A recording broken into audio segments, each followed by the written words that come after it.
So if you are ever challenged with unwanted behaviors or habits, then I've got good news for you because that's what we're going to explore today, and specifically how you can change unwanted behaviors or unwanted habits.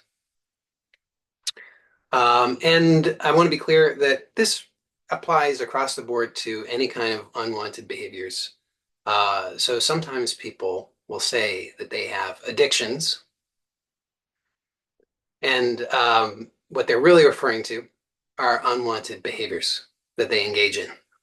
So sometimes people will say that they're addicted to smoking cigarettes, or they're addicted to porn, or they're addicted to chocolate donuts, or something like that.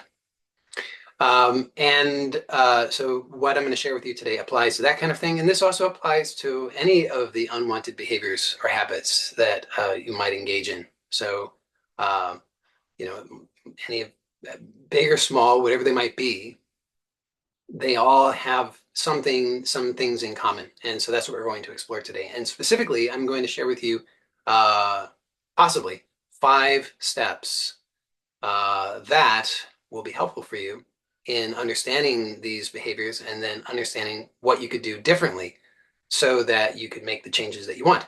So hopefully that seems like a good deal to you. So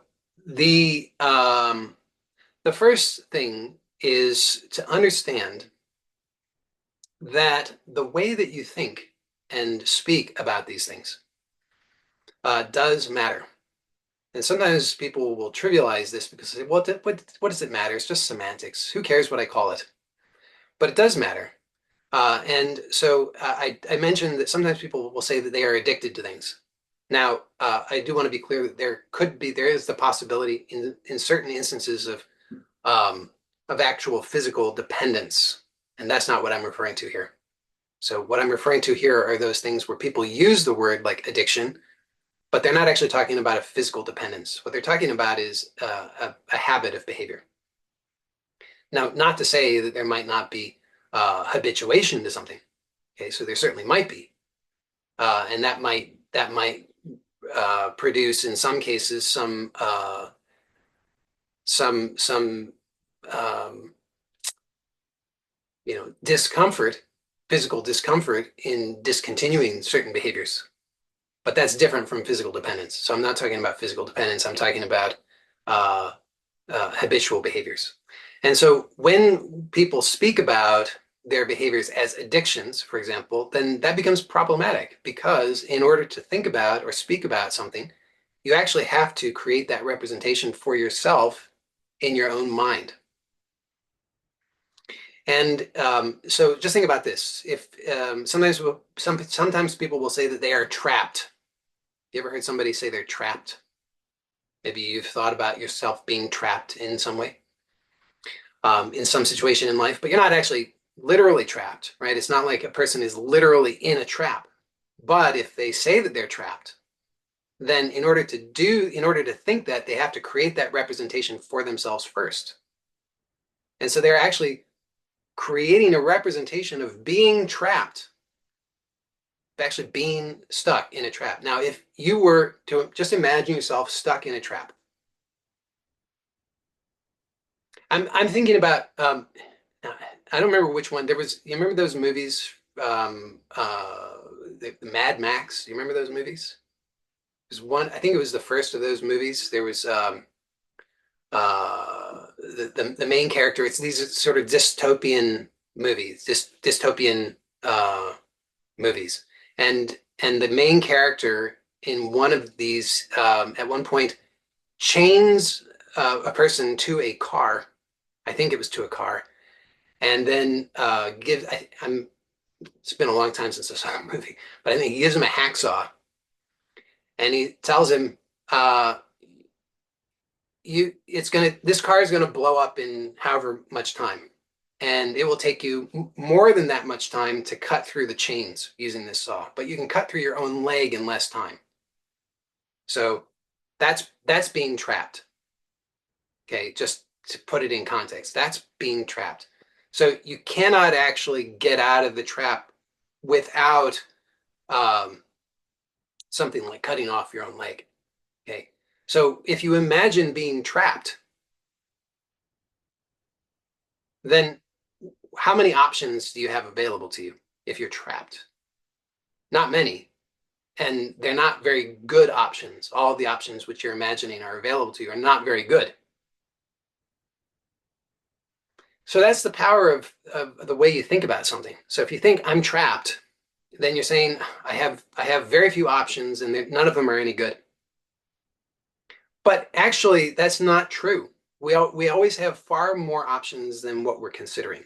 And the way that we speak about and think about things will determine to a large extent the options that we are willing and able to actually recognize and open ourselves to. So if you say that you're addicted to something, do yourself a favor and stop doing that.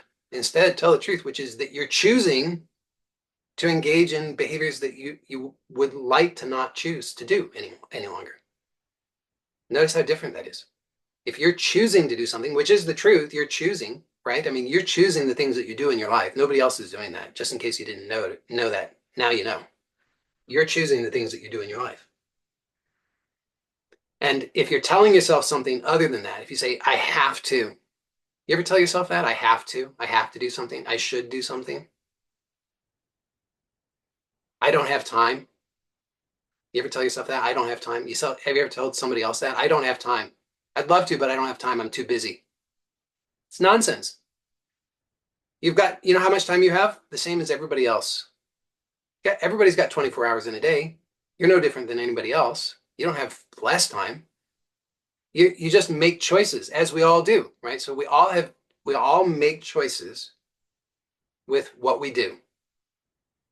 And if you don't like the choices that you're making, guess what? Good news, you can choose differently. But if you tell yourself, I'm addicted, then you create this very difficult situation for yourself where you don't see the truth, which is that you're making choices. So if you're addicted, which you're not, that means that there's a physical dependency. So therefore, you don't have options. Options are off the table for you. But if you're just choosing to do things and you would like to choose differently, guess what? You can do that. That's really good news. Now, sometimes when you tell the truth like that, then you might realize, well, actually, you want to make those choices. Oh, well, then that's not a problem. Then you don't have an addiction. You don't have any unwanted behaviors. You're just doing things that you want to do. And that's not a problem. But that's the number one thing is be clear with your language. Be clear with yourself about how you're thinking about these things. So anything that you do, you're choosing to do that. And so don't tell yourself otherwise. And if you would like to do things differently, then you can. So that's the first step. Now, the second thing is that, and this is not going to come as a big surprise. I made some notes. I'm just going to consult my notes just to make sure I haven't skipped something. Yeah, no, I haven't skipped anything. So the second thing is this: make sure that you know what you actually want. That's not going to be a big surprise coming from me. Because if it is, then I don't know where you've been, because I say that pretty much every time we meet, right? You have to know what you want. Now, why does this apply to changing unwanted behaviors? Well, notice that for most people, when they want to change an unwanted behavior, they're focused on the unwanted behavior, right? So if a person, they say they really want to stop, eating the chips. They're just eating. They say, "I'm eating too many chips. I really want to stop eating too many chips." So the focus is on the thing that they want to not do. Now, there's a law which governs creation, and you don't have to take my word for it. I just give you the information so you can check it out for yourself. But it's the law of attention. So whatever you put your attention on, you get more of that in your experience. So again, you don't have to take my word for it, but just check it out. Just see if that's not true. Whatever you put your attention on consistently and persistently, you get more of that. I mean, if you worry, don't you tend to worry more? The more you worry, the lie that we tell ourselves is if I worry, then eventually there'll be an end to it. Like I need to worry to stop the worry. It doesn't work though, does it? The more you worry, the more you worry. Because the more you put your attention on something, the more of that you get. So when you want to change an unwanted behavior, you need to become clear about what you want instead. Because if you just keep focusing on trying to stop the unwanted behavior, then your attention is just going to the thing that you don't want to do. And that does not work very well. I'm not going to tell you that it has never, ever, ever worked for anybody. Because with sufficient willpower, I suppose, that it might be possible to accomplish what you want. But most of us don't have sufficient willpower. And then people will say, oh, I'm just weak-willed. Compared to what? Compared to who? Compared to the top 1%, I suppose. Yeah, but then you and the rest of us. But you're probably not particularly weak-willed compared to the rest of us, and not so weak-willed that you could not have success. You just need to have the proper strategy. But if the only strategy that you know is one that requires that you have extraordinarily high willpower, then that's not a good strategy for you.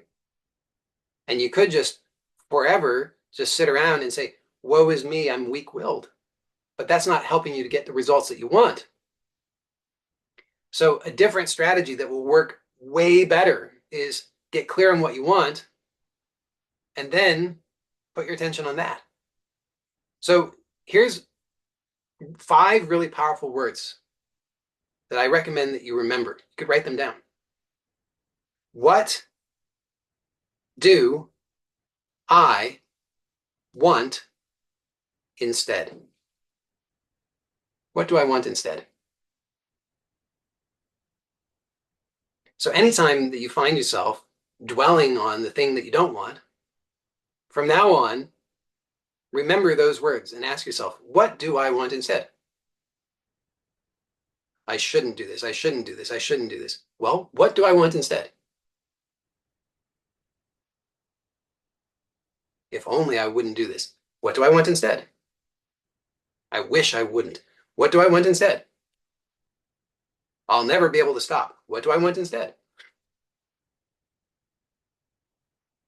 So you want to just catch yourself, just be aware, be self-aware of your own thinking so that you can start to notice when you're thinking or imagining, putting your attention on the thing that you don't want, and then just ask yourself, what do I want instead? Now, here's the thing about this question.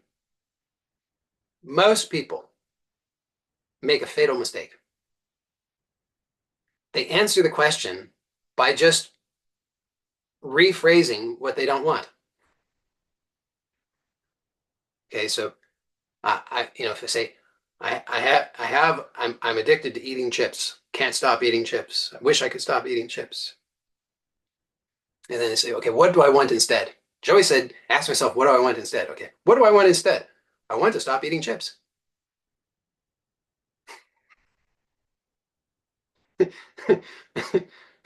I want to be free of eating too many chips. So people will dress it up in a lot of ways, making it seem like something positive, but it's not something positive. It's still what you don't want. It's just trying to get away from what you don't want. So remember, whatever you put your attention on, that's what you get more of. So you have to actually be clear about what you want instead, not the absence of the thing that you don't want, but what do you actually want instead? So imagine for a moment that the thing that you don't want doesn't exist. Imagine there is no porn. There are no cigarettes. There's no, whatever the things are that you think that you want to stop. Imagine they don't exist.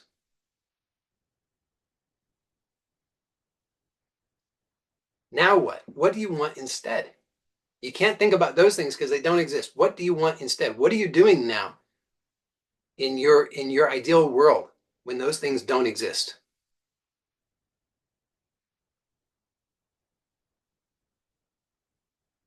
And for most people, this is really challenging because they have never done this. All they've been doing is just focusing on what they don't want. And they've dressed it up in 100 or 1,000 different ways without ever realizing that they were just still doing the same thing, focusing on what they don't want. So this can be a challenging experiment to imagine that the thing that you don't want does not exist. What do you want instead? But this can be life-changing because when you know what you really want instead, and it's something genuinely independent, it has nothing to do with the thing that you don't want, suddenly life opens up for you. You can begin to actually put your attention on what you really want. It's as if up to this moment, you've just been like stuck on a dead end.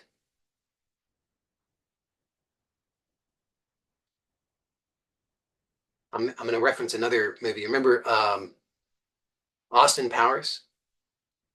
You remember when he's driving the little golf cart or whatever down the hallway, and he's trying to turn it around in the hallway. You remember that? Most people are just down the hallway. They're just stuck in a dead end, and they just keep going down the dead end. I should stop this. I want to stop this. I need to stop this. But what do you want instead? You have to really honestly do that work. So if that seems really challenging, good news. When you actually persist and discover what you want instead, even if that takes you an hour, even if it takes you a day, even if it takes you a week, even if it takes you a month, even if it takes you a year, your life will change.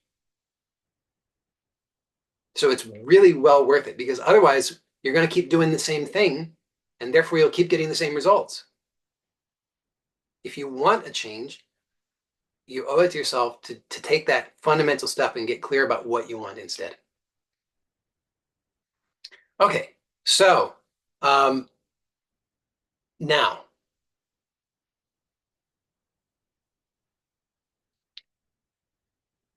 this next thing that I'm going to share with you, I think is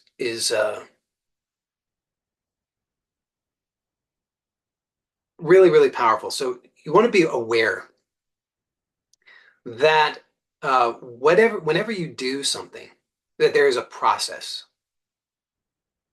And this is important because a lot of the time what happens is that we focus on the end result and we miss out on the process that we use to get there. And it's really 99% or more of life is about the process. It's not about the end result. So the more focused you are on the end result, the more you're missing out on, which means you're missing out on where you have power. So if you're only focused on, you catch yourself doing the action that you don't want to do, or usually after the fact, and then you say, "Oh, I can't believe I did it again." Well, you could just berate yourself and say, "I'm gonna, I'm so terrible, and I hope I've really learned my lesson this time, and boy, I hope I'm going to do it differently in the future." No, you won't. You won't do it differently because you don't have any greater awareness about how you got there.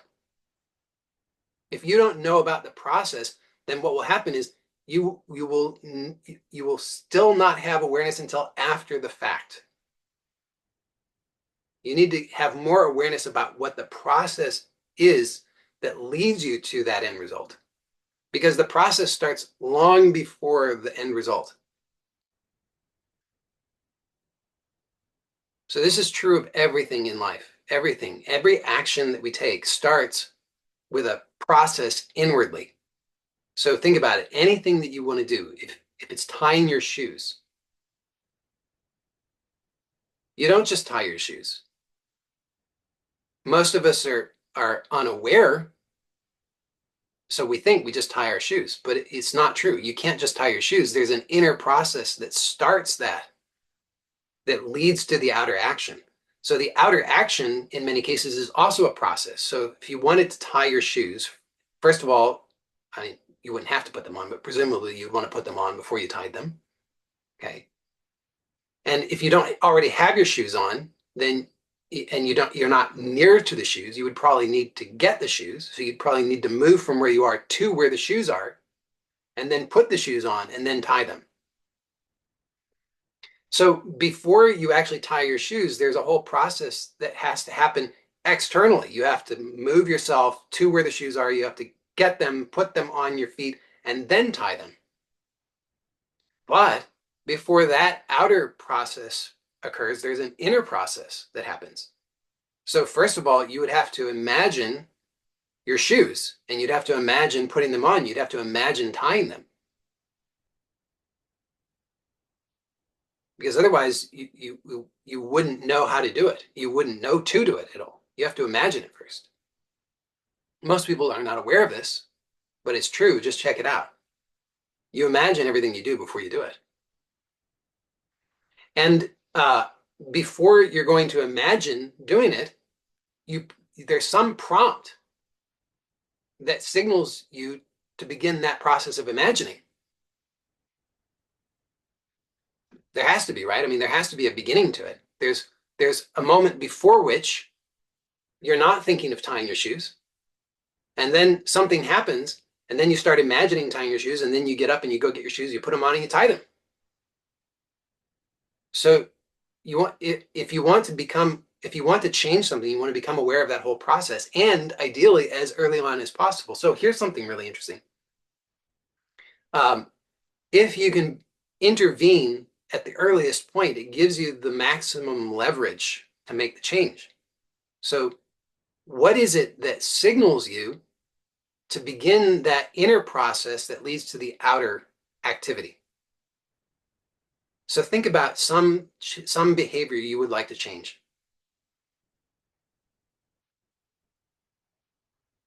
And then just notice that you're not doing that behavior every single moment of the day, right? There are specific times when you do it. Now, how do you know to do that activity then?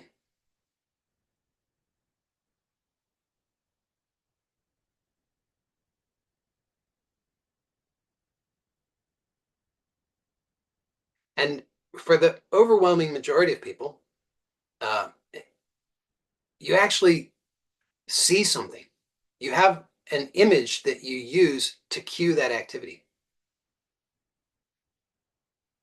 And if it's an unwanted activity, then I can guarantee you that the image that you use is one that is not particularly resourceful, meaning that it's an image that that produces a sense of powerlessness.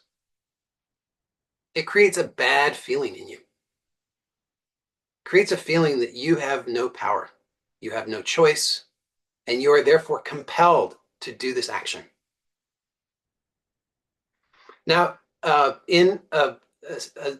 some people, there will also be, or for a small subset of people, it will be primarily some kind of inner sound, usually some kind of voice that one hears. So sometimes there'll be just like an inner dialogue. You know, that might be a voice that says something to you, that signals doing that behavior. And again, it's usually not very resourceful, right? It's usually something that says, like, you're stupid, you're no good, you have to, you're a loser, you might as well give in, something like that. This is if it's a behavior that you consciously don't want to do. So consciously, you don't want to do the thing, but unconsciously, you have a habit of particular cues that you've relied upon to initiate that inner process that leads to the outer activity. So if you change that, you change the cue, then you set off a different trajectory. So now think about this. So imagine what it is that you want instead. And if you're not clear about what you want instead, just think about something. So yeah, if your voice tells you how much you're going to enjoy doing the thing, but consciously you know that's not true. So there's a mismatch there. So there's something about that that's disempowering for you. So just pay attention and notice what it is. There's something about it that's disempowering. Now, whatever the voice or the sound or the image is somehow disempowering for you. So that's not your ideal state. That's not how you actually want to experience yourself. So now think about when you uh, think about what you want instead, or think about anything that you would like instead. Think about something where you feel empowered, where you feel good, where you feel fantastic, where you feel that you are uh, you know, powerful and achieving the things that are meaningful to you. And imagine seeing yourself in that state, and notice how resourceful you are in that state.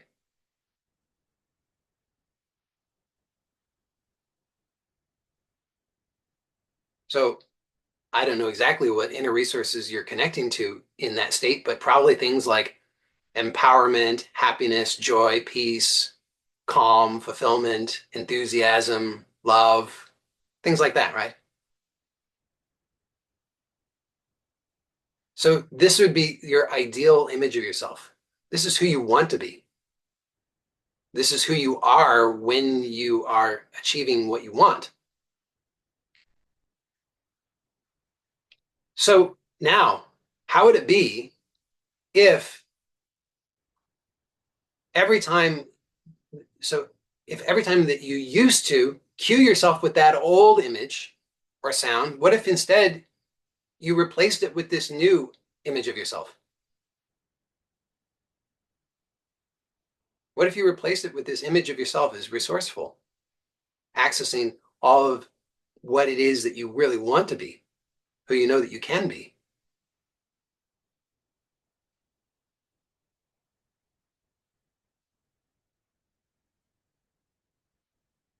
So just try that out. So you know the situations that normally would lead you to begin that inner process that leads to the unwanted behavior. And just notice now that you could just substitute this new image of yourself, this ideal image of yourself, accessing all of those inner resources that allow you to be successful, that allow you to achieve what you really want in life. Notice how that changes things.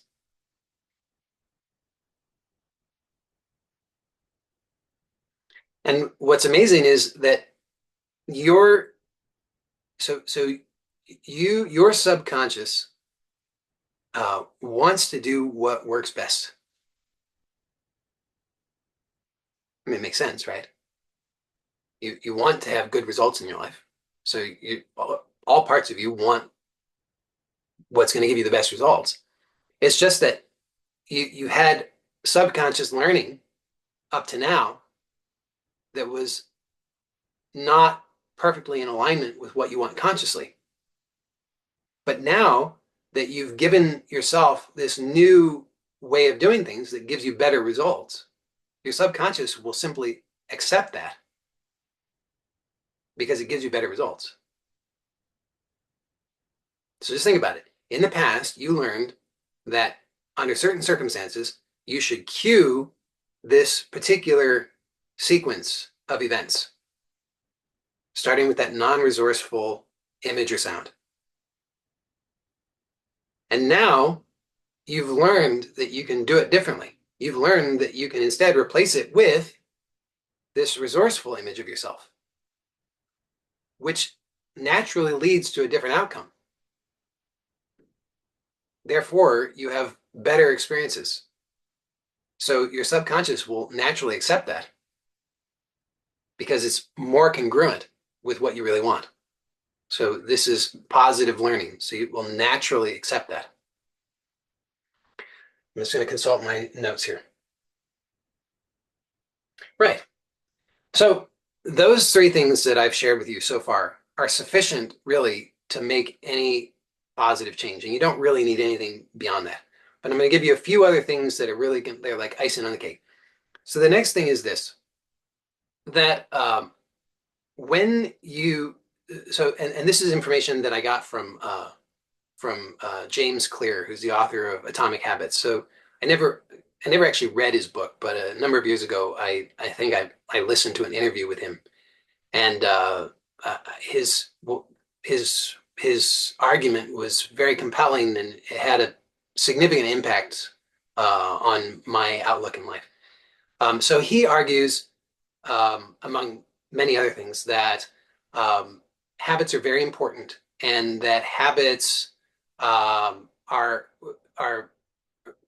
depend upon basically four factors. So they, in order for something to be habitual, or at least in order to establish a habit, it needs to be um, what does it need to be? It needs to be uh, attractive. It needs to be what does it need to be? Oh, it needs to be obvious, attractive, um, easy, and rewarding. And and conversely, if you want to change a habit, then you want to make it the opposite of that. You want to make it invisible, unattractive, difficult, and non-rewarding. So these are just some simple, very practical things that you can keep in mind in order to change your behavior. So if you think about what are the things, so the things that you're doing, the behaviors that you're doing that you want to change, you want to stop doing those things. Well, what are some things that you can do to make them invisible? So if you don't see or think, or otherwise, if they're basically invisible to you, then you won't progress. So give you an example. So a lot of people struggle with they're just mindlessly scrolling on their phone for hours a day. So that might be an example of a habitual behavior that a person might want to change. Well, now, where do most people keep their phones? Like, in their pocket or on their desk in front of them or whatever, right? I mean, it's like, it's obvious, it's right there. So they don't, it's constantly there reminding them of it. So if you wanted to change that habit, you would want to make it invisible. What does that mean? Well, no, I mean, first of all, you could consider getting rid of the phone. Some people think, oh, that's impossible. Well, 20 years ago, amazingly, people lived without the things, right? I mean, so it is possible.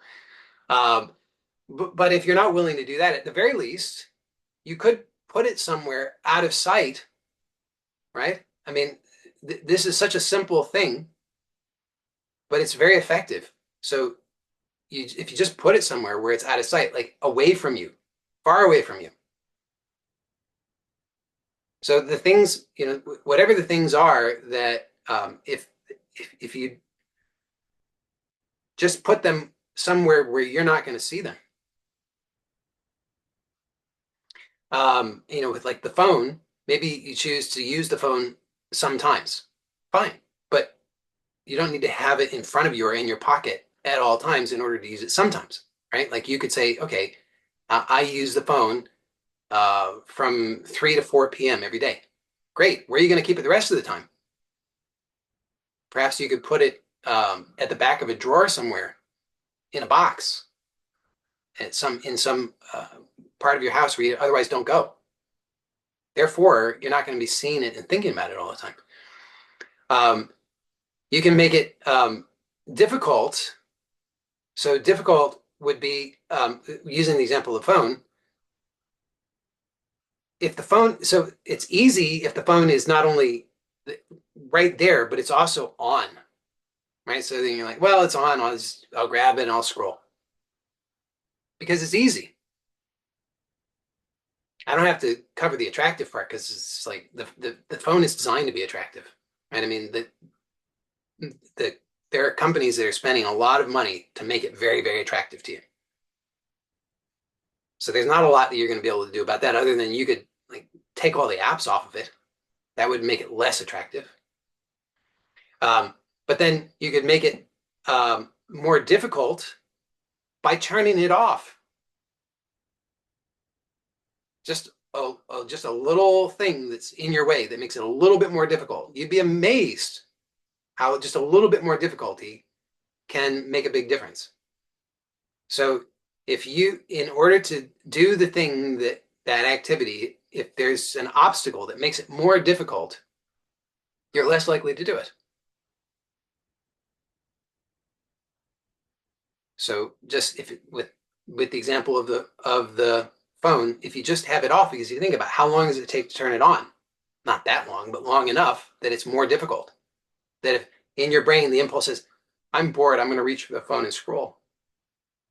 It's worked every other time, I'm going to do it now. But then you're like, oh, but it's off. I'd have to turn it on and wait. You're like, okay, what would I rather do instead? Just that little bit of a pause allows your brain to think of something different. You're like, what would I rather do instead? Maybe instead I'd rather go for a walk. Maybe instead I'd rather go connect with another human being. Maybe instead I'd rather just stretch. Maybe instead I'd like to drink a glass of water.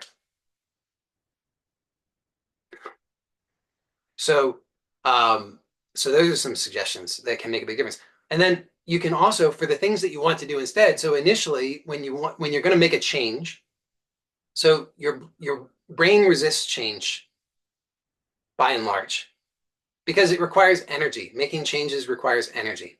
And so we tend to want to conserve energy by just continuing to do the same things because those patterns are already there. The patterns already exist. So you can save a lot of energy in many ways in the short run by just continuing to use the existing patterns. So there's a built-in conservative function in your nervous system that says avoid change because change requires more conscious awareness. I actually have to pay attention and learn something. And your brain says, that's hard. That requires more energy. Let's not do that. Let's just keep doing the same things. They've been working well enough. And then it's like, reach for the phone, look at porn, smoke a cigarette. Why? Because the pattern's there. So in the short term, it conserves energy just to rely upon the existing pattern because otherwise you have to be conscious and learn something. And that requires more energy initially. So in order to help yourself to make doing the new thing more likely, you can make that obvious, attractive, easy, and rewarding. So a lot of the time what happens is because it's something new, something that we have not done yet, or at least we have not done it in the way that we would like to be doing it, we're trying to bite off more than we can chew initially. It would be like trying to run before you've walked. And so a lot of things are like that. So that creates resistance for us. But think about it this way. What can you do to make it more bite size so that it's, and then so that will make it easier if it's more bite size. You also want to make it obvious. So by obvious, it would be like, okay, introduce this into something else that's already a habit. So if you have some existing habit, which you do because your whole life is composed of habits, introduce this alongside with some other existing habit. So that's, it's like that's why it's really easy to introduce new habits first thing in the morning because your morning starts by the same thing every single morning. You wake up. And that's the very first thing that starts your day. It's the most powerful thing because it's the first thing. So whatever you pair with that, boy, you get a lot of leverage with that because it's the very first thing. But you can do that with anything in your life. So if with anything that's already happening, if you pair that with something else that you're wanting to introduce, some new thing, then it becomes more obvious to you because the existing habit now becomes the thing that reminds you of the new thing you want to do. So for example, how many, if you wanted to run every day, you wanted to establish a habit of running. Well, you could get some running shoes if you wanted to run with shoes. I don't know, maybe you wouldn't want to run with shoes, but if you wanted to run with shoes, you get running shoes and then put them somewhere that you're likely to see them. So if you said, I want every day before I start work, I usually mindlessly scroll on my phone for an hour. And instead, I would like to run. Okay, great. So where do you what is the cue? What's the thing that prompts mindlessly scrolling on your phone? Put the shoes there. Put the phone somewhere else. See how that works? Put the phone in the back of a drawer somewhere in the other part of the house. Put your shoes in that place that normally would otherwise have signaled you to start scrolling on your phone. Then you've got to make it easy for yourself and attractive. So attractive in the case of the running, maybe you say, well, I'd like to, uh, like maybe initially you have resistance. You're like, oh, running, that's going to be hard. Well, then that's not very attractive, is it? What if you said, well, there's this podcast I really like listening to, and I'm going to listen to that while I'm running. Well, suddenly it becomes more attractive. So you want to do things to make it more attractive, and then easy is say, well, gee, running sounds hard. Okay, then that's not easy. Well, what would make it easy? Well, figure that out, right? So if you're thinking that it's hard, well, you're thinking about it in a way that's hard. So is it hard to lace up your shoes? No. Is it hard to go out the door? No. At what point does it become hard? It's like, well, after after 10 minutes, it becomes hard. Okay, guess what? Run for 5 minutes. Suddenly it becomes easy. So if you chunk it down so that it becomes easy, then you're much more likely to do it. So you've identified the things that you want, what you actually want instead, and then I'm encouraging you to think about how you can formulate that for yourself so that it becomes obvious, attractive, easy, and rewarding. Because otherwise, you're likely to have resistance to it. So just think about it that way. So small is usually better. Less is usually better. Because if you say, well, I'm going to run every day for an hour, really? I mean, you would be a very rare sort of individual if you're going to do that. But could you run for 5 minutes every day? I bet you could. I'm not saying you should. I'm not encouraging anybody to do it. I'm just saying if that was your thing, if you said, what I want instead is to run every day. Well, okay. So could you do that for 5 minutes? I bet you could. And probably without a lot of resistance. Whereas if you said, I'm going to run for an hour every day, probably not. So then that's four of the points. The fifth point is this. So with everything that I've shared with you so far, it's entirely possible, especially if you've followed along with the prompts today, it's entirely possible that already the change has taken place. This is entirely possible. So it's entirely possible that you will, from now on, find yourself doing what you want instead of the things that you don't want to do. That is a possibility. And in fact, some of you will find that that is true. I predict that at least somebody is going to email me a week from now, letting me know that that has been true for them. They will say, I'm amazed. I didn't even realize, but ever since last Monday, things have changed. Because if you just go through the prompts as I've given them today, that will happen for some people. Now, for some other people, for a variety of reasons, because there's still some unresolved resistance, because you haven't yet got clear enough about what you really want, because whatever reasons, it's possible that some people will still find themselves doing the unwanted behavior. Now, if that happens, just accept it. Do not waste your time beating yourself up and feeling guilty and all that kind of stuff.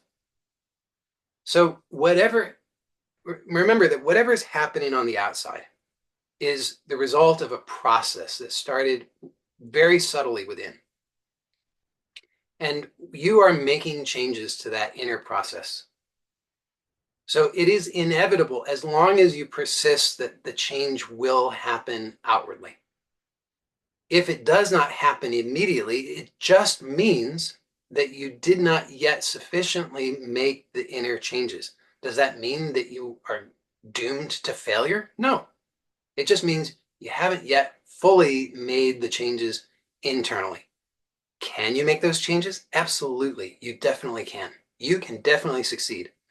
So, but if you waste your energy on guilt and shame and all that kind of stuff, then you slow down your progress. So just forgive yourself and accept. Very, very powerful. Just forgive yourself and accept. And then move on. And by move on, what I mean is this: repeat steps 1 through 4. Because it's just a learning process. So all it means is that you're getting feedback. That's it. So just view it in that way. You're just getting feedback. So you say, okay, interesting. Uh, I, I, I made some changes sincerely. I followed steps 1 through 4, and now I'm getting feedback that did not yet result in the outer change that I was wanting. So I guess there's something still for me to change inwardly that will allow me to get those outer results. So just take a look and find out what you can change. So just go back through steps 1 through 4. And however many times you have to do that, it's worth it. And it won't be that many times. As long as you follow those steps sincerely, and as long as you also remember to follow through on the 5th step, which is to accept and forgive anything that happens on the outside, and then just go back through the steps 1 through 4, then you will succeed. It is virtually impossible that you would not succeed. So those are the 5 steps. Now, it occurs to me that really the only thing that would be likely to hold somebody back from then actually getting success would be if they continued to hold on to unhelpful beliefs. And I thought a little bit about what kind of beliefs people might have that would prevent them from succeeding. And I was thinking, well, probably people might have beliefs that, like, I can't succeed, or I can't change, or I'm too weak to change, or it's too hard to change, or variations on this theme. And if you think about it, I think that probably the setup in all of those cases is similar. It probably goes something like this. Uh, in the past, I wanted to change, and I didn't change, and therefore, I probably won't change. And that means whatever you think it means. I can't change. Change is too hard, and things like that. But I think the basic setup is I wanted to change in the past and I didn't, and therefore I probably won't. I think that's usually the basic formulation. Now, you might have some different um, foundation for your belief, but I think this is probably one of the most common foundations. So I wanted to just take a moment to address that. So if you think about it, um, your intention is to experience greater fulfillment and happiness within yourself. So therefore, isn't it more important to focus on making those positive changes than it is to focus on the past? And if you think about it, really the consequence of continuing to hold those kinds of beliefs is that you'll just be tied to the past, and you're dissatisfied with the results you've gotten in the past. Therefore, it will be much better to let go of the past and instead to look to what you can do now to produce those changes.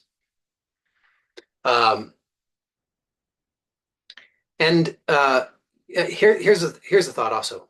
So have you ever seen a plant in a container, like a house plant, or those starts for garden plants that come in the packs, like 6 packs of little plants in containers?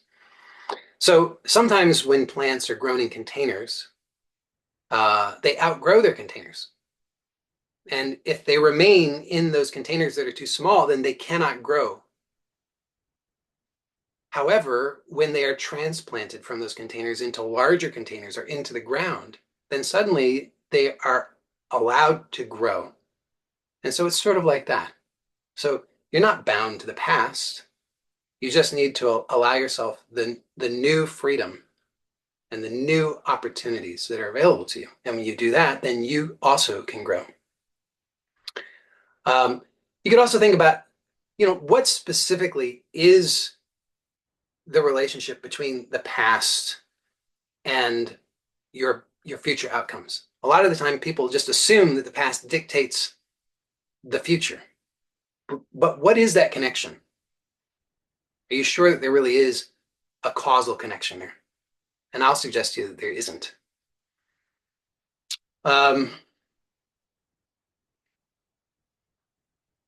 Also, think about this. Have you ever known anybody who perhaps uh, learned something and was able to make a change in their life? Maybe you yourself have in some domain of your life learned something and made a change in your life. And that's really what we're talking about here, is just learning and making a change. So it's really not that, it's not really about the past, and it's really not about those limitations. It's about learning and making changes. And everybody can do that. You can do that. In fact, I'm sure that you have done that if you just take a look. Now, some people will still say, they can't. And I understand that in some people's model of reality, that seems to be true, that the past dictates the future. But I promise you that there are other people who know differently. For those people, because they've actually learned these things that I've talked about today and they've put them into practice and they've gotten the different outcomes, then they know that it's true that the past does not dictate the future and that it's possible to make changes when you have the right knowledge. And that's what you have. So you can use this knowledge that you've learned today in order to make those changes. And you can apply this in so many ways when you really understand it and you apply it intelligently and creatively, which you are absolutely capable of doing. The sky's the limit in your life in terms of what positive changes you can make in your life. So that's what I wanted to share with you today. I think I've done that. I also wanted to mention that for those who really want to make these kinds of positive changes in their life, of course, you have the knowledge, so you can do that. There's nothing stopping you from doing that. I do know that it's also often much easier to do that with support. And so you may want to consider the possibility of joining the Manifesting Truth program, which is the paid program that I offer, where I offer that support to people to make these positive changes in their life. So if that sounds like something that you would be interested in, that I do encourage you to check that out. And you can get more information at my website at joylot.com/manifesting-truth. And considering the kinds of changes that you can get in your life, the investment for that is very modest. So I do encourage you to check that out. And for those who are watching this on YouTube who have not joined live, if you're interested in joining live, you can do so by getting the information by joining my newsletter at my website at joylot.com. And when you do, you'll get an email with the information so you can join these meetings live. And when you do, then you will also be able to join the group coaching session that follows these meetings, which is what those of us who are here live today will do in just a moment. So for those who do watch this on YouTube, I just want to say thank you, bless you, and bye for now.